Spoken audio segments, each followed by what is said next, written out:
Hey guys, how's it going? It's me, Chris, again, and today we have a 2011 Lexus LS460 maintenance light reset.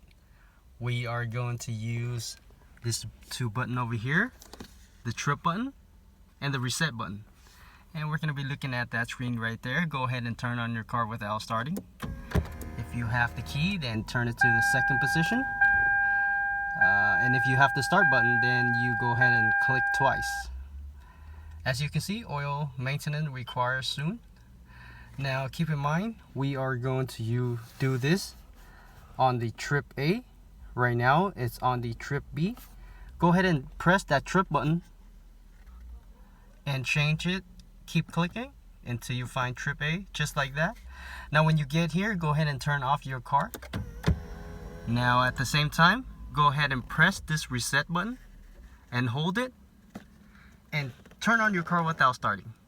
That's double tap, and you can see that runner blinker, and that's it, guys.